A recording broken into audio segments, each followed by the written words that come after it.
I feel like those two are the main ones. First of all, I need to break something like a myth that Somalis don't come to therapy, which is a lie. A lot of them do. But Yes, why is most it a of my secret? Why is clients. it a secret? Well, there's a lot of stigma, so you cannot deny that. Yeah. So most of my clients are actually Somalis, Yeah. and let me say not necessarily Somalis. I'm from the Muslim Muslim community. community.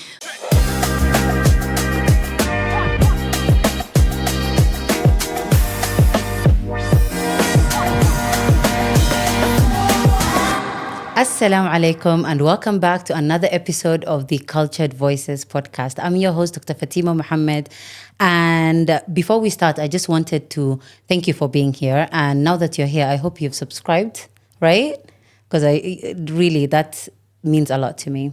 Anyways, today I am here with the beautiful Rotha, and hopefully, inshallah, she'll introduce herself. But today we're talking about therapy and how we can make that, like we can talk about it in an approachable and we can understand more what it's actually about, right? So, Rotha, assalamu alaikum. Alaikum salam. How are Thank you? you so much for having me. I'm a bit nervous, but yeah. Hey, thank you for being here. Thank you. Would you like to introduce yourself? Sure.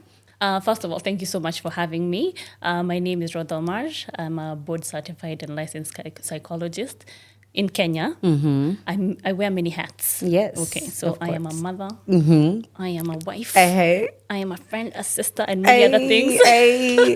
Wallah, mashallah, one thing about us women, have you ever seen men actually introduce themselves as fathers and husbands?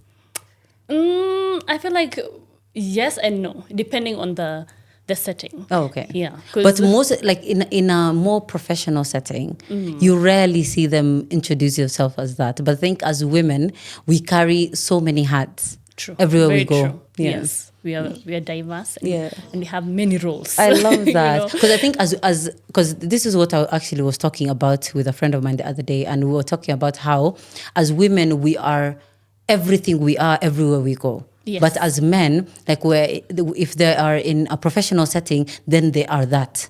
They are the professional. And then if they're home, they are the homemaker or Yes. whatever, like, the Men husband are very and good at the setting wife. clear and strong boundaries when it Yeah. comes to their personalities as well. Right. So, which is very healthy, by the way. It really is. It is. It really is. We should adapt that. I Right. think, Anyways, yeah. we've segued. Yeah. Thank you so much for having me, and I'm happy to be here today. Oh, thank you for being here, sweetie. Yeah. So, actually, we've planned this for so long, but Yeah. I'm glad we've actually made it happen. So today we're going to talk about, since, like we have our psychologists here, we're going to talk about therapy and what actually therapy is. So we can start with, I have a few questions here that actually a lot of you guys from Instagram suggested. So if you're not following us on our Instagram page, please go do so, Cultured Voices Podcast.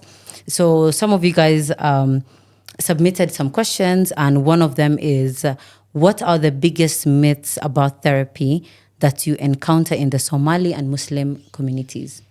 Okay, that is such a fantastic question to start off with. I feel like this spans across most African cultures, that therapy is for the crazy. Let's start with that. Yep. Which is not true, okay? Because you have to be in the right sense, you have to be in the right state of mind to even receive therapy, okay? Yeah. So, and another one maybe to add specifically because you asked about the Somali community is that if you go for therapy, your iman is weak. Yes. Because Which I is feel like a lot of, let me interrupt you a little bit. A lot of the time when you hear somebody say, I went to therapy, but like, subhanallah, like, why would you need therapy? Just like, go back to God, go back to Allah subhanahu wa ta'ala, pray about it, which, yes, those are very, very, very important. But also when you need a headache, you take your Panadol, right? Yeah. Right?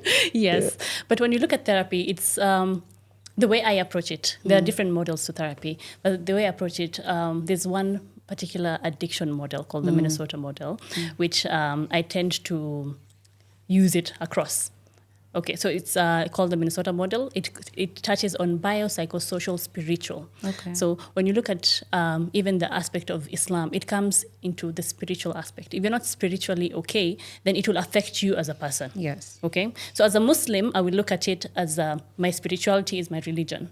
But then in a psychological point of view, when you look at spirituality, we look at how are you? How do you connect with, we say higher power. So if you're a Christian, that goes to God. Yes, if you're a Hindu, if even an atheist has a higher power, Yes. And Islam, sometimes we call it, we talk about the idea of fitra, that, we are called into, there's something calling you to. Yes. We'll use the quote higher power again. Yes. But to us, our higher power is Allah. Allah subhanahu wa ta'ala. Okay. So the biological aspect of it is medically. Is there anything medically wrong with you? Or are you okay? Like, Yeah. you get it. So if you're In the physical sense. in the physical sense. So if you have a disease, an illness, let me say that, you would be in a state of distress. Yes. Okay, and that will affect your mental health. If psychologically, are you okay? Are you able to process things? Okay, are you able to handle the normal stresses of life? Social. Who are the people you surround yourself with? Okay, how's your family? Who are your friends? If you're in a consistently, let's say, toxic environment, obviously that's going to affect you. Yeah. Maybe I can say something in Swahili that I found really funny recently. Somebody said it and I found it very hilarious. Somebody said, tembea na nyuki ule asali, ukitembea na nzi, utakula mavi. So the people you surround yourself with, both insects are very busy. Really The bee true. and the fly are both very busy. busy. Yeah. But one is busy making honey, the other one is busy eating shit. So the people you surround yourself is important. The company you surround yourself with, your family members. If your family members are not okay, it will also affect you. Yeah. Okay. And there's also this other saying where tell me who your friends are and I'll tell you who you are. And I always tell, even my little sister, I always tell her that it's super important for you to know who your friends are. Because even like talking about deen, if your friends are the ones who are never praying and never even remembering Allah subhanahu wa ta'ala, and you don't even hear the word Allah in the conversation, then you have to start looking at who your friends are. You know what I mean? Because let's use that example. If you're in a group, let's say you're a religious person, but you're in a group of people who don't talk about God at all. Yeah. Then you won't be comfortable being yourself. Obviously. You're not going to be your true self. And that is if you, it's in the essence of you. Yes. Like religion is like a big part of who you are. Yeah. Yeah. That's mashallah. So have we talked about other myths? You said about people think mental health equals to being crazy. Yes. Is there another myth you want to touch on? I feel like those two are the main ones. First of all, I need to break something like a myth that Somalis don't come to therapy, which is a lie. A lot of them do. Yes, but why is it a most of my secret? Why clients- is it a secret? Well, there's a lot of stigma, so you cannot deny that. Yeah. So most of my clients are actually Somalis, Yeah. and let me say not necessarily Somalis. I'm from the Muslim Muslim community. community. Okay, and that even to me, when I was in uni, I kept on thinking, oh my God, I'm here, I'm a Muslim, I need to do this for my. So I had those preconceived notions that. Somalis, Muslims are not Muslims gonna don't come come for therapy. But it's not true. Wow. Yeah, it's not true. And that makes me so happy. But I love to hear that because it shows me that, not only our Muslim community, but specifically the Somali community are willing to go get help. Yeah. Yeah, that's wonderful, You did right? mention something about the stigma. The stigma is real. It really is. Because you as Fatima might have accepted therapy, but the people around you still think the same way that, Yeah. And even as psychologists, we go through the same stigma. Because Yeah. how can you sit down? Can you read my mind? How are you sitting down, listening to someone's problems, and then going back home? Don't you carry your problems?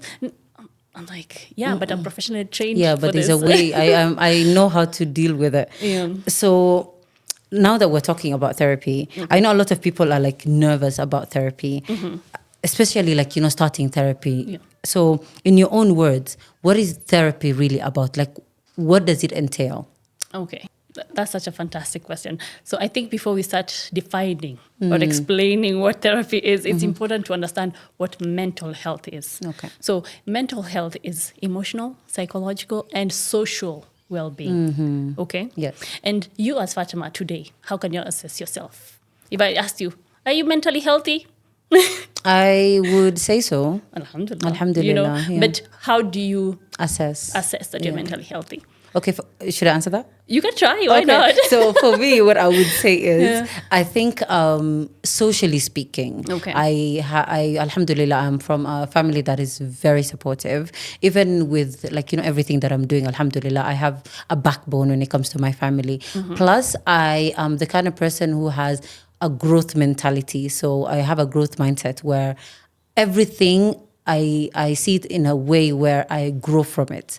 So I don't know if that includes it, but I feel like mental health in a way for me is how is my social, how is my house doing, how is the people there, now they supportive, and am I sleeping well, am I eating well, am I just not, I don't like to say happy because happiness comes and goes, but am I content? Okay, wow, that's a really fantastic. Yeah.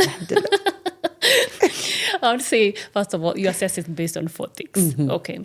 So the first one, do you realize your potential? You as Fatima, okay? Yeah. Do you know this is my potential and I can achieve it? That is a huge question. So, and sometimes we get frustrated, even with our loved ones, because you can see their potential, but they can't see it for themselves. That's true. Okay? That is the first one. Can you deal with normal everyday stresses? That is the second one. Yeah. And second one. Yeah. The third one, can you work productively and fruitfully? So you can go to work and come back home and something will come out of your hands. And the fourth one, which you have really touched on, can you be of service to your community? I love that. Yeah. So if you can assess those four things and ask yourself today, do I know my potential? Yes, I think I can achieve this, and this. Within reason, don't, just because, with our generation, the Lulu is the Lulu. Yes, sometimes. But in reality, within reason, everyday life. Every day there's stresses, being a mother, being a wife. There's a lot of challenges. Yeah. Even for men. Yeah. So many stresses every day. So can you navigate life? That, Do you have the right skills? Okay. So having defined mental health, now we go to what is therapy. Yes. Therapy is anything that will help you achieve that. Wow. Okay. So, but let me speak more of psychotherapy, where psychology comes in. Okay. For psychotherapy, it is a structured system, let's say, where me and you create a relationship with a trained, when I say me, I mean as a trained professional. As a trained professional. Very important, trained professional. Don't say you're going to therapy. And you don't know who you're going to. So as a trained professional to help you with your emotional, psychological, and social health. Okay. So to see if you can achieve your thoughts, you have healthy thoughts, healthy emotions, and the right behaviors that will. Because sometimes your behaviors could be normal, but if you go into a society where those behaviors are not normal, you'll seem like you're not okay. Okay, that's true. So true. Wow. So you put it in such simple words. I don't think I've ever understood therapy in that way either. Because, a lot of people think therapy is very composed of one thing. Maybe you're dealing with one problem and that is what you're going to go talk about, or find a solution to. But I love that you put it in, we are very complex beings and we deal with a lot of things on an everyday level. And anyways, I feel like I didn't really know that is what therapy is. So thank you. Or maybe, I don't know, to add on that, I can take you through what happens in the first session. Yes. Okay. That will help one of the questions. Yes. what will help you demystify. So what happens in if a therapy Fatima walks session? into my office, most of the time, most people don't. They know they need therapy, but very few know why they need therapy. So you'll walk in, not in a clinical setting. So in a clinical setting, that means if you have a pre-existing condition or you're coming in for diagnosis, that's different. But sometimes you'll have to go through the clinical process still. So for the first session, we call it the clinical intake. So you walk into my office, and I love the first session simply because it is one of the most guided sessions. Normally, therapy is about the client. But before you get comfortable to talk, the first session, I will ask you so many questions because I want you will come, you'll tell me what brought you here. hi Fatima, how are you today? So what brought you in today? And you'll try to tell me what brought you in. What you think brought you. No, sometimes you know. Okay. Sometimes you know. Okay, you that's know? great. And sometimes somebody has brought you in. You know, Yeah. it's not you. Sometimes you're escorted. Yes. So, and then we go through the questions are so many. Yeah. So we go through your work history, your developmental history, your education history, your social history, your family's history. When I say family, we talk about we do the whole genogram for your family, and then we go into drug and substance use history, sorry for that. And then we go to even sexual history, and then forensic history. Have you ever committed a crime and stuff like that? So you as Fatima, Just to understand you. by the time you are done with that first session, you could write a book. Girl, how long is that? Normally, for the first session, sessions are between 40 to 60 minutes, but the first session can go beyond that. Okay. And sometimes you don't finish clinical intake within the first session. Wow. But people think they don't have anything to talk about, but there's so many layers, so many layers to it. But if you specifically tell me, if in a clinical setting now, if you come in and you have, let's say, certain symptoms, we will focus on the symptoms. Oh, okay. You know, we work with what is urgent. And sometimes when you can see, that is in a case, the example I gave was in the case that maybe someone doesn't know why they're in therapy, you know, but then the people who know why they're in therapy. Okay. Yeah. And they have an urgency, like this is what I want to deal with. Yes, but it's because they have most of the time we come to therapy because we have emotional pain. Oh, okay. Okay. And when you have emotional pain, sometimes we've had it for too long that it's festering. Yeah. You are breaking down. So you come to therapy and the first session is just you letting all out. Yeah. It's called catharsis. I can barely ask you any questions because you've been looking for a space to just... A safe space to just let go. Yes, to just let it out. So it depends, but there's that structure that we have to follow. So at least we can assess you and see the way forward. So by the time we're getting to our third session, at least you're able to write your therapeutic goals because the therapy... First of all, it's time-bound. You're not supposed to be on therapy forever. Oh, obviously. Yes. Don't say obviously, because some people think I'm on therapy forever, you know, and then you can't be dependent on it, and then you can't do anything without your therapist. It's like, should I do this? Should I do this? Which is now unhealthy. So how do you break that? It's time-bound. Let's do 3 months. Oh, okay. And then you reassess. And then you reassess. Have you attained the goals? So it's goal-oriented and time-bound. So after those 3 months, have you been able to, what have you changed? What differences do you have as Fatima? You know, are you the same person? If you're the same person, then that means something is not working. Yeah, something's not working. I might not be the right fit for you. Yeah. You know, and most people don't know. Or maybe you're not even doing the work you're supposed to do. It could be both of us. But therapy, once I said, it's a relationship. So I could not, as a therapist, maybe I'm not the best fit for you. Yeah. You know, and you need to. I need to refer you to someone else. I love that. That's great accountability. Yeah. Wow. Anyways, so one thing I wanted to ask you before. So is there a difference between a counselor and a clinical psychotherapist? Technically, yes, they're two different courses, but at the same time, they're interchangeable. Oh, okay. It's just that sometimes with clinical therapists, psychologists, they work in clinical settings, but they do offer counseling. Okay. So for the same as counseling psychologists, they do mostly work in non-clinical settings, but they're able to assess. So who needs what? Like, for example, today I am dealing with anxiety, and I am like, go. And I really, it's taking me out of, like, I'm not resting the way I should. Okay. Like, you know, I'm just on go. And I maybe want to figure out why am I that. Who do I go see? Both of them can help you. Any of them can help? Yes. Oh, okay. Because I really wanted to understand, because, you know, a lot of people are like, therapy, but who do you go to?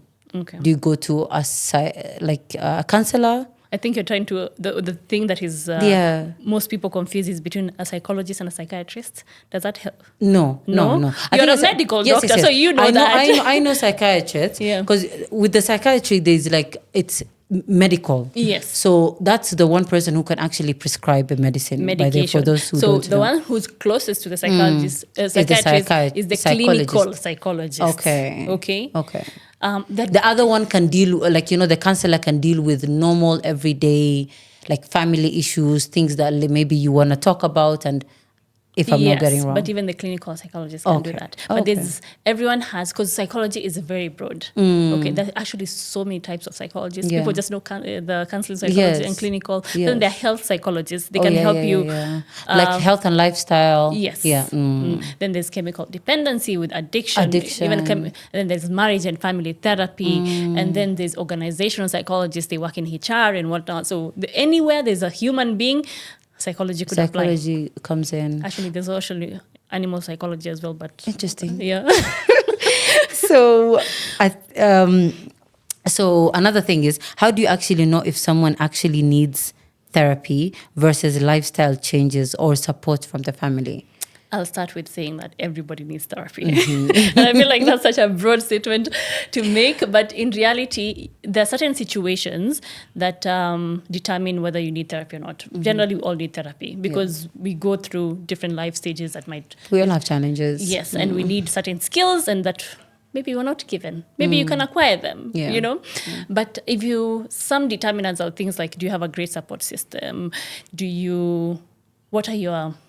How resilient are you and stuff like that. But even the most resilient person, the person who has the best support system, might still need therapy. Yeah. But I will pose a question. So if you can, let's say you have something that you're struggling with, okay?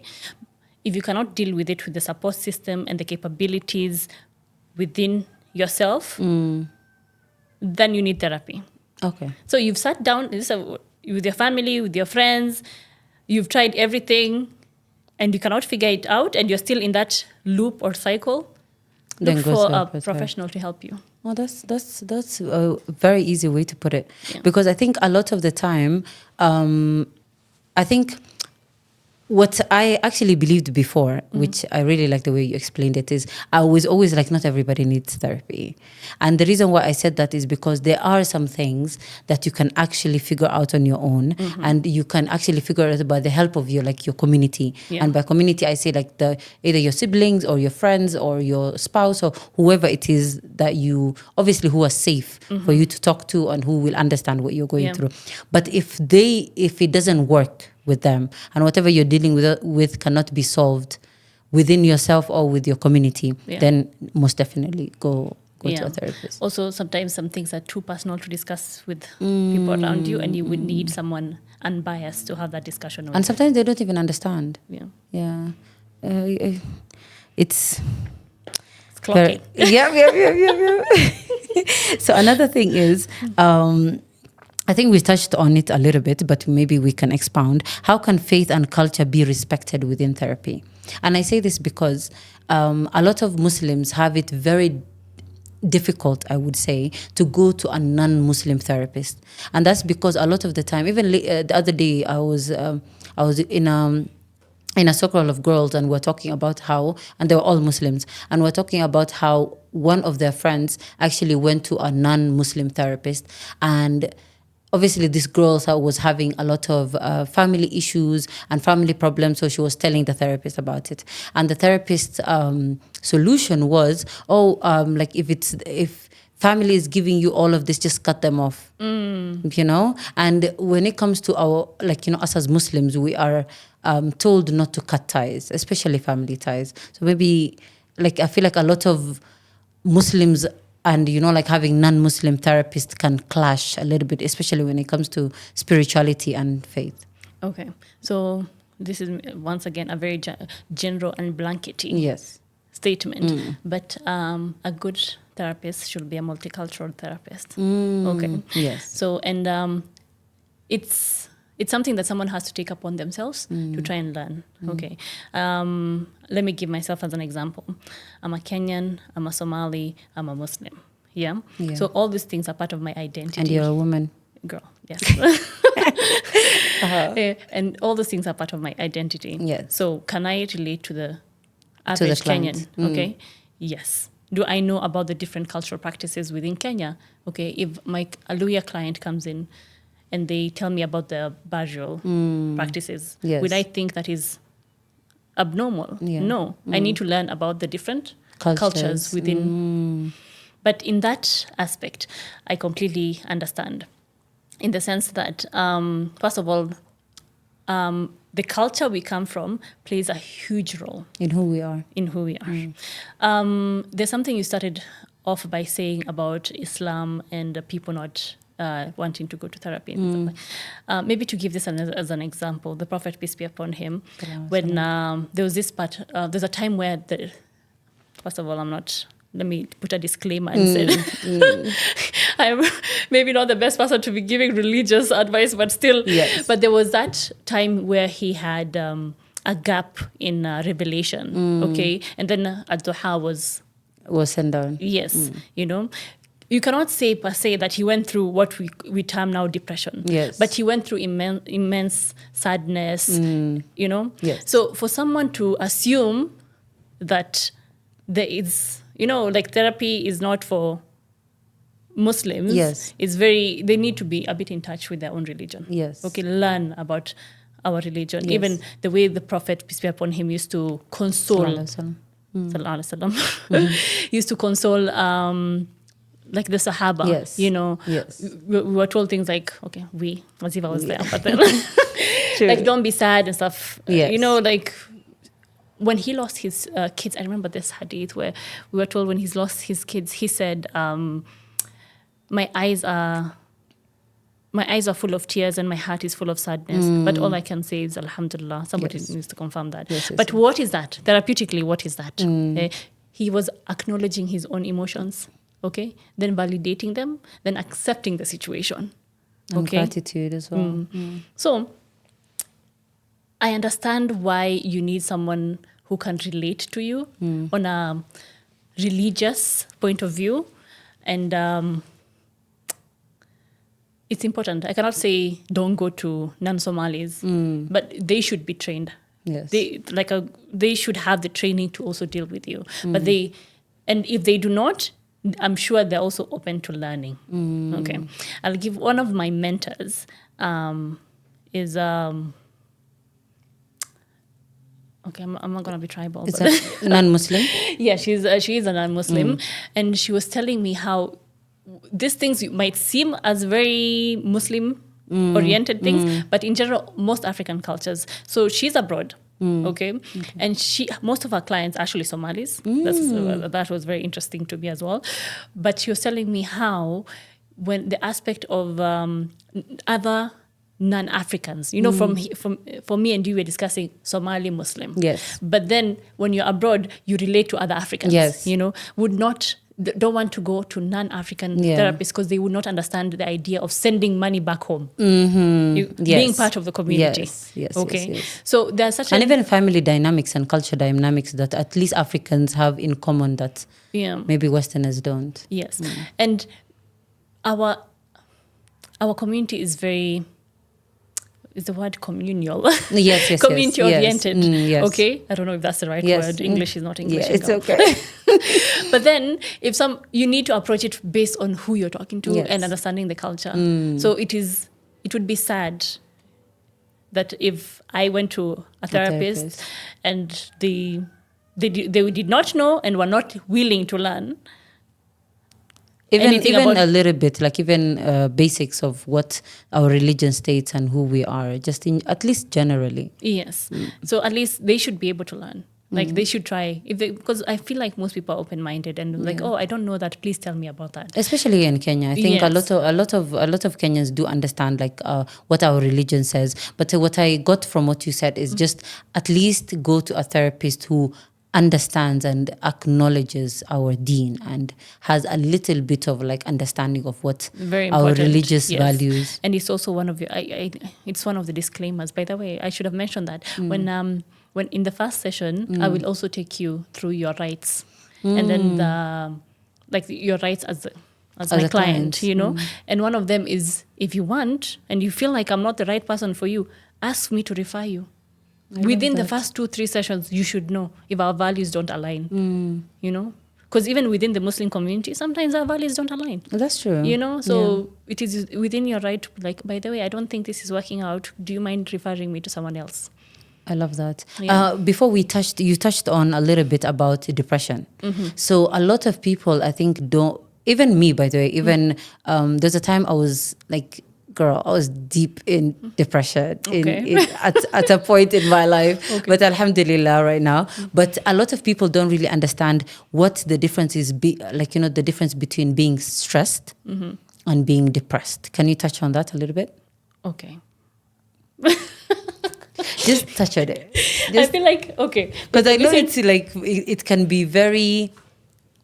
But I think a lot of people don't really understand, like, am I just going through something short term, or is this something I need to maybe go see a therapist about? Yeah, but then let's go back to the definition. Yeah. Is it a normal stressor? Is there something that has happened in your life that you think you're not coping well with? Yes, probably. Yeah, I think mostly. Yeah. So what is making you think you're depressed? Because we have a culture. I'm sorry, maybe I'm digressing without getting. Yes. We have a culture, and I feel like this is a culture that we should be very, very wary of self-diagnosing. Yes. We self-diagnose. I all am depressed. The time. Mm-hmm. He's a narcissist. Yes. This relationship is toxic. Yes, I have ADHD. You know? I am anxious.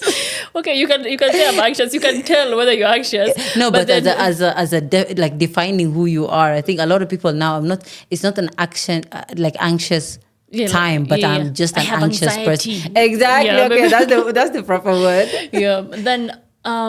But then those things are the same as the medical conditions. You know, you have to have a medic diagnose you. That. Yeah. Unless you've been diagnosed, do not claim anything.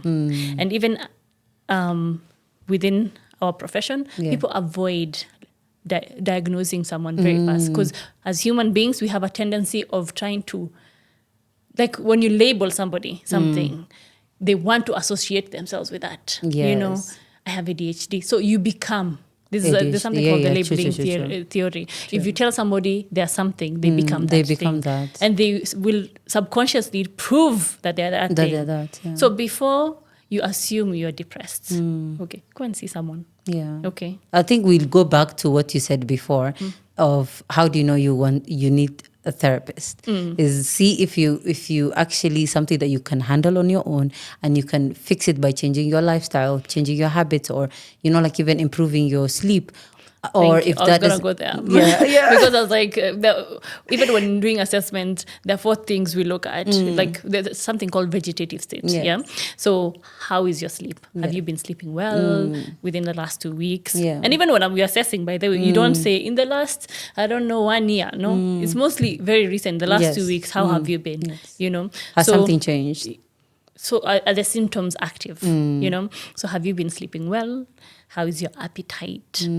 Suddenly, are you not eating? You know, are you eating too overeating? Much? You know, how is your energy levels? Are they too low? You know, you can't get out of bed. You can barely brush your teeth. So if you are able to function with all this, and then you're telling me you're depressed, I'm like, let's see, what do you mean by that? You know, let's go back and define what. Yes, and then the 4th one is actually libido. That most people.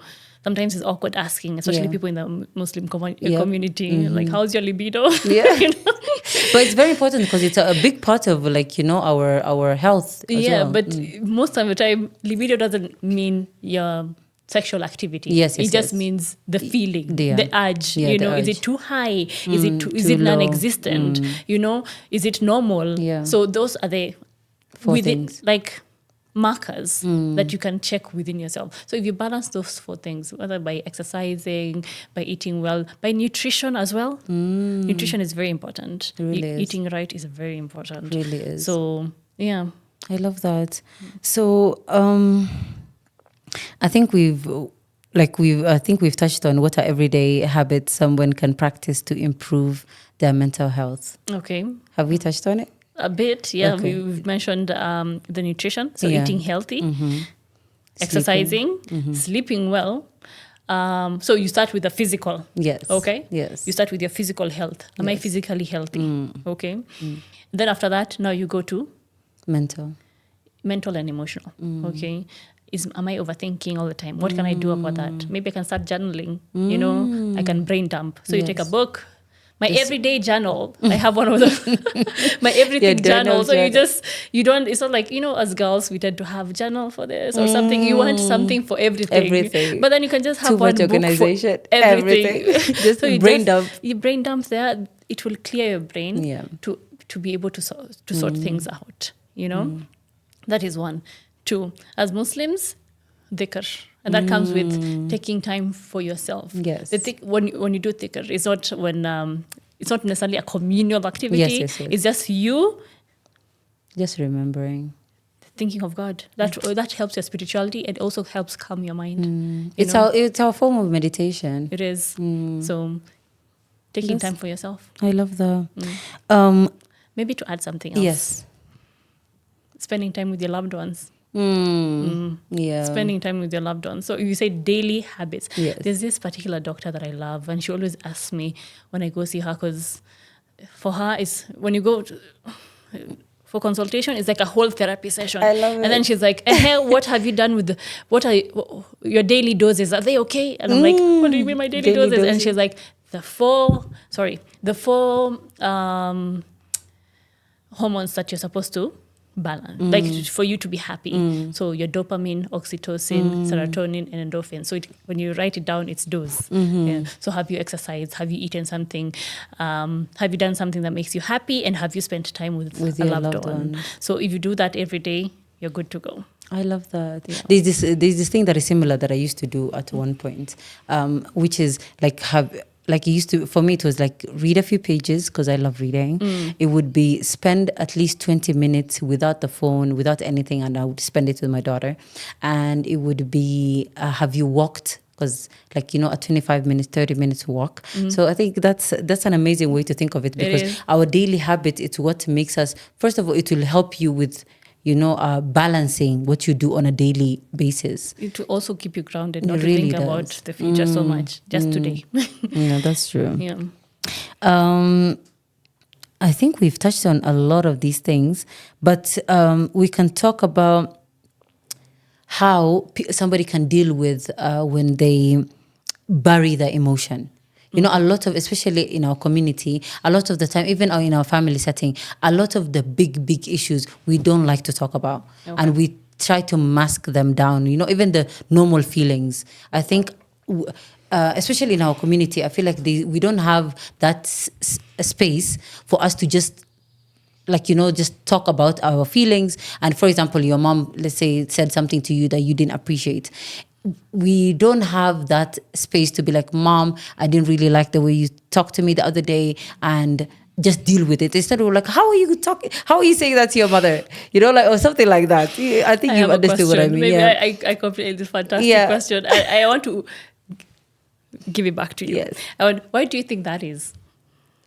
What do you mean? Okay. Why do you think we as a community, and this, once again, Somali Muslim community, predominantly we tend to bury our emotions, and don't have necessarily healthy ways to deal with it. Yes. Okay. In your own words, why do you think we do that? That's a very good question. I think it's because we've never, we didn't, as a child, we didn't grow up having that space where we can safely talk about what we feel. Okay. That's at least what I think. So it goes way beyond that. So we have to look at now, Somalis, their whole makeup. When you break down a Somali, yes, okay, they're Kushites, they're nomads, they're Muslims, okay. What does the nomadic life have to? How does it look like? Surviving, yes, okay. And you asked something about culture and how it comes into play, okay. Predominantly, we are nomads, pastoralist communities. We had to move from place to place to look for greener pastures, okay. So in our genetics, it's in our genes that we had to change certain ways. We did not have time for big emotions, maybe. We did not have, and this comes to play with so many things. Even when you look at childbirth, okay, you would think it is Islam that made women not cry during burials and women not shout during birth and stuff like that. But as Somalis, it was there before. Because imagine you're a pastoralistic community, you're giving birth on the road, Okay, not on the road, Yeah. on Yeah, the I know way. what You know what I mean? You don't have time to scream. True. Like birth was associated with death, you know? Yeah. That's why we move on so quickly. We do move on so Yeah, quickly because we're if very you scream, resilient. maybe you're in enemy territory. True. You know? That is one. Two, Islam comes as well. Okay. So we are told to express our emotions, but with moderation. Okay. But what does Islam tell us? I feel like we need to, people who are great at Islamic psychology should come. Right. But, okay. So we have certain ways of coping that are not necessarily the healthiest, but at the same, they have been It's what we're used necessary to. for Yeah, survival. survival. Okay. What do people say about Somalis? We are resilient. Okay, we are resilient. We're loud. We are loud and we are funny. Yeah, by the way, we joke about everything. Yeah, we joke about everything, and humor is a defense mechanism. It really is. The other day, by the way, we were talking about in the previous episode, we were talking about how nicknames and how we always and that this also comes into the resilience because you see a guy who, for example, broke his hand. And he has some sort of a little bit of disability with his hand, and we call him Ga'me. Yeah. And we see that as funny, but a lot of communities would actually see that as some sort of bullying, Yes. trauma, So Somalis, we use humor a lot. It's not necessarily bad. It's good, but not. It depends with the context. Yeah. If you come and it's like a burial and you're laughing, it will be wrong. You know. Obviously. But sometimes we understand. You say obviously, but people come to therapy and it's like, yeah, my mom died. I'm like, but why are you laughing? Exactly. You know, it's because they're using. You defend yourself. You don't want to process the information. But how does emotional? Maybe to go back to your statement, how does emotional, the burying of emotions look like? For us, it looks like your mom coming in to shout at you because she's angry at your father. Yeah. Okay? You not talking to your husband and giving him the silent treatment because you don't know how to communicate. Okay? You laughing about things, I said, laughing about things instead of taking them seriously because it's easier to laugh. Okay? So how do we overcome this? I feel like also as a community, we need to give ourselves credit because through our culture, we've been able to, I don't know how to say safeguard. Before all this, Somalis normally just have community time. Yeah. We are big on community. Very much okay. so. And we have ways of expressing. We have a very rich culture in expressing ourselves in terms of poetry and songs. Yes. So, and when you listen to these songs, you're like, that is so deep. So deep. Yeah, but that person has been holding on to it, So, but we are losing that sometimes, especially with modernity. We are losing that. So how can we create better and safe spaces for us to bring up healthier human beings and maybe not necessarily demonize the past, but learn from it, and bring back some of the things that were good. Because we were brought up in clans and whatnot, and we had survival in that. But then now everyone is individualistic. And it worked, by the way. It did work. It did, yeah. And everyone's business was everyone's business, But now everyone is within their own home. Yeah. And the more modernized we get, the more we are struggling between that culture and this culture. And finding balance is very difficult. Does that make sense? There's something I do love about how Islam tells us to raise children. Yes. So we are told, in Islam, we are told to raise our children as amana, knowing at a certain point they're individuals and they have to live their lives. Yes. Okay. So that means you treat them with kindness. You train them to be responsible human beings. You can discipline them, but not abuse them. Okay. And explain why. Do you know how many? I don't know. You have a child. Yeah. Okay. My daughter asked me why. But it's normal. I get it. Yeah. But I also understand how frustrating it would be true. if I didn't have the internet. Yeah. Because sometimes I don't know the answers. Thank you, ChatGPT.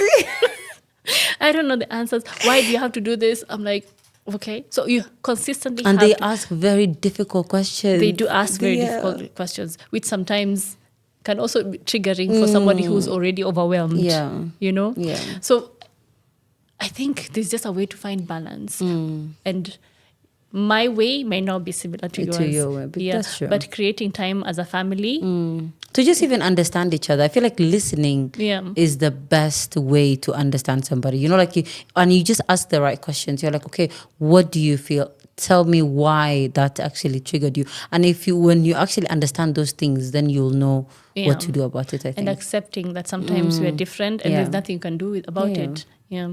That's true. One funny question somebody asked is what is self-care? And is self-care beyond spa days? Okay. You know, like, so let's debunk, like, because, a lot of the people now like, oh, I want to go, self-care, self-love. And I think it's way beyond, like going to do a facial or going for a manicure. Okay. So what does that have to do with, like, the mental well-being? So there's something called, the way I look at it, by the way, Maslow's hierarchy of needs. Okay. So before you self-actualize, you first have to meet your basic needs. Okay. Yes. So have I been fed? Do I have shelter? Those needs. Yes. And your self-care will be determined on which level you're at. Yes. I don't expect you to be thinking about a spa, yet you don't know where your next meal is coming from. Yeah. So what does that mean for me? I will define, let's say, self-care for myself. Okay, depending on which level, where your needs are. Okay, at that time, have your needs been met? Your immediate needs been met? Yes. What does self-care look like for me today? Maybe self-care just looks like me taking 10 minutes for myself without no one talking to me, just for me to breathe. Have I eaten a meal? If we want to look at a balanced diet, okay, but I don't have the money for that balanced diet. So did I have bread and tea? So sometimes especially with the internet, we want to make things so bougie. And aesthetic. Yes. But then be Let's truthful be to realistic, yourself, Maybe I don't have, maybe I do have the money, but I'm too tired to do anything. Self-care might just be me sleeping in. And just having boundaries. Yes. Just saying no maybe to some things that you wouldn't normally allow yourself to say no to, and you wouldn't actually, like, even be beneficial to you. Yes. Sometimes it's forgiving others. I feel like self-care is, So love that you've touched on boundaries. So we will I think we are tight on time, so we'll do 2 more questions. Okay. If therapy feels scary or expensive, what are small ways to begin healing on your own? First of all, there's people who offer free therapy, so it's never that expensive. Okay. You can also join group therapies. Okay. The information is normally online if you just look. And even go to the local mosque, you probably have the information. So what are the free ways to take care of yourself without therapy? Yes. Look at your support system. Okay. What is within your surrounding? Take care of yourself in terms of your needs first. Am I healthy? So I think this is mostly a recap of what you said today. So eat well, sleep well, exercise, healthy and good friends and family members. And since sometimes you can't choose the people around you, having healthy boundaries. Yeah. Because that's why I was like, I love that you touched on boundaries. Because we know what does boundaries look like. I don't want to digress, but we all know. And this is one thing that therapy really helps you with. We all have boundaries, but sometimes we don't know what they are. What is boundaries? But we have that feeling. So helping you identify what that feeling is. And do you think a therapy kind of there's a way where, I don't know if there's something called too much therapy. Okay, explain. Where like sometimes people go like, they overdo it, especially even with this self-care boundaries thing, where they actually segregate themselves from their families, and they use boundaries as a mechanism that they they push people away. Like, for example, like, oh, this person is not respecting my boundaries, or like my family, they're toxic because they're just not giving me what I want. They're not giving me like the right safe space for me to do. You know what I mean? So I feel like some people can use those words against themselves and against their own family, and they can segregate themselves from that. We actually see it a lot in therapies. Sometimes when people start becoming psychoeducated, they use it as a defense mechanism. Yes. You guys are toxic. Yeah. But then that in itself causes them to be toxic. Yes. So there is. Let's go back to the definition. Are you of service to your community? To your community. If you're segregating yourself? No. Okay. Even on service to yourself, because you're actually you need. I think we're social beings. We are social beings. And if you actually segregate yourself from the people who love you and the people who actually care about you, then you're not doing yourself service too. Yeah. Thank you. Yeah. We've put it really well. Thank you. Okay, one last one. If you could leave our listeners with one tiny change to make this week, what would it be? Tiny change? Yes. Okay. I feel like I'm very big on empathy. I would love for you to practice empathy. And empathy just means putting yourself in somebody else's shoes. And for yourself, give yourself grace. Okay?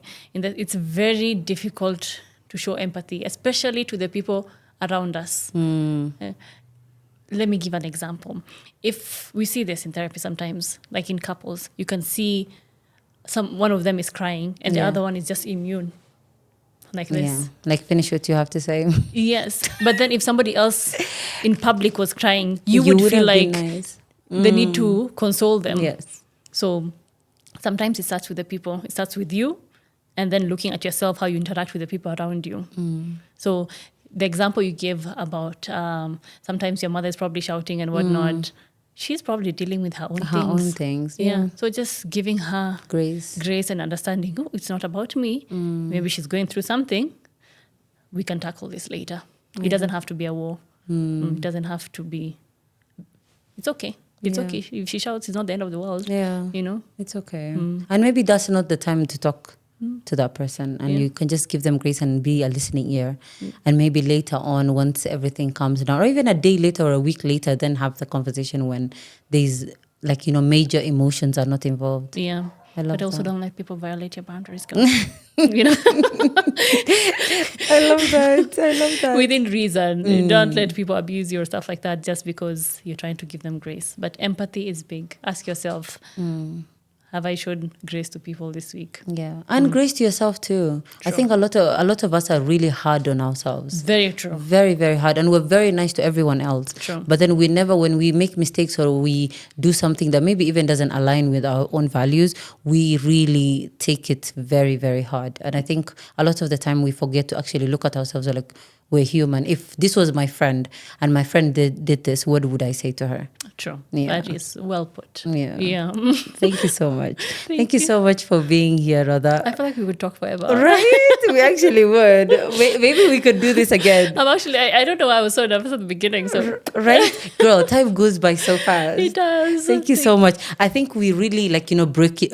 I love that we broke down therapy in a very realistic, very simple way that everybody can understand. And I hope that you guys also felt and took away a lot of what we said. And I hope you understand therapy and why therapy is important. And also not just therapy, but also general habits and what you can do in your daily lives to improve your mental health, right? Yeah. If they have any more questions, they can reach out. Yeah, I love that. So with that being said, do you want to tell us where we can find you? Yeah, on social media. So you can find me on Instagram, on TikTok, under Rotha Omar. My contacts are there, so you can reach out and And they can also reach out if they need your services? Yes. I love that. Yeah. So what kind of services do you provide? So I do offer psychotherapy, psychoeducation, couples therapy, addiction counseling, because I'm an addiction counselor. I'm also a health psychologist, by the way. I feel like I should have started with that. Yay. Yeah. So, yeah. Do you also do premarital? This is one thing I would love. Maybe we could do this on another episode, inshallah. Premarital counseling. Yes, but that one I'm going to start offering next year because now I'm still under mentorship. Inshallah. And it's good to I don't like doing something without the proper training. Yes. I love that. So you've heard that, guys. If you have any questions for Rotha, please put them down on the comment section. And thank you so much for being here until the end of this show. As I said, remember to subscribe on the show, inshallah. And if you're listening on the podcast platforms, please follow as well. Until next time, assalamu alaikum.